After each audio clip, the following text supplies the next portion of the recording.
All right, so this morning we are actually at the Durham Association of Realtors. This morning I'm doing the property management gin up, and we have a full house. We've got, gosh, I think we're at fire capacity. 83 people signed up for this class today. It was sold out. Topics we're going to be covering is a lot of property management stuff and how it relates to the update course for the North Carolina Real Estate Commission, and issues, red flags you got to really be watching out for if you're a property manager. So looking forward to it. It's going to be a busy day.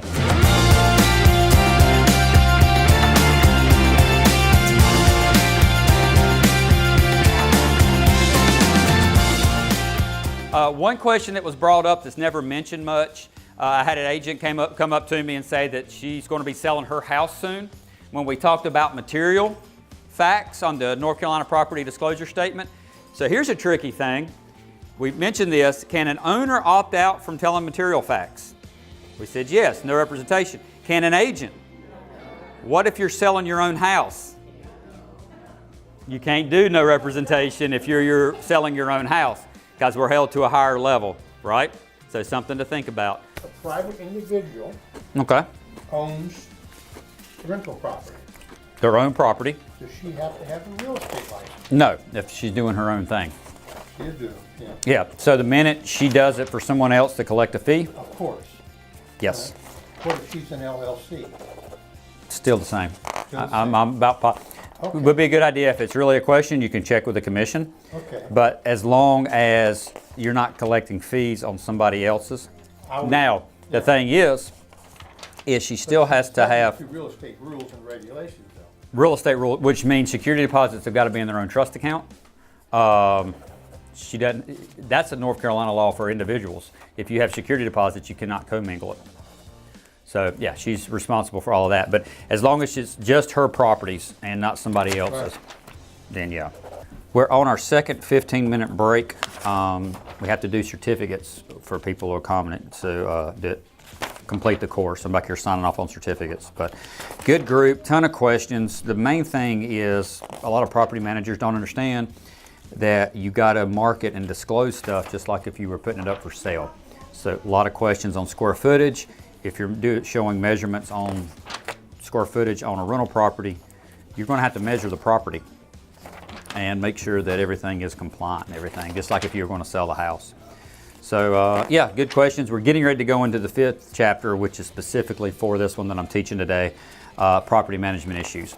So probably in this course, this video will be mostly this chapter we're getting ready to cover, which is specific just for this. So here you go, Tyler. So in my class I was just talking about, this is one of the best books that you can get. It's free online, but all the associations offer it in their library. Y'all have it here in the store, don't you? Yeah, so in the store. If you're a new agent, this is a must-have. Keep it on your desk. It teaches you how to measure properties right by the North Carolina Real Estate Commission. And if you did it for nothing else, because I have this hanging in my office, on page 5, they have the table on how to convert inches to decimals and vice versa. So that right there is really, really helpful just to have. So go to your association. If you're in Durham, stop by here at Durham and pick you up some books. Insurance on a vacant property. This is a big deal that a lot of real estate agents are not aware of. What's the deal with insurance on vacant property? Does it change? Okay. True story. So I get a call literally 30 minutes before closing. And Mark, we have a problem. I run down there. I can't make this up. I get out of the car and in the front yard of the buyers. We're 30 minutes, we're on the way to the closing attorney. So I pull in the parking lot and I walk up to him. I said, "Are you the buyer?" And he goes, "Yeah." And I kind of patted him on the shoulder and I said, "Your new kitchen and floor is going to look beautiful." What are you going to say? What are you going to say? So I go in to make this video, and we had been managing this property for about 2 years. The tenant moved out and had some damages for the reason for all the carpet and everything. So then we contact the insurance company. Adjuster comes out the next day, walks through the house, sees the house is vacant. Calls me a couple of days later and says, "The house is vacant. Because of that, your owners do not have coverage. We are not paying this claim." And I learned at that point a very valuable lesson.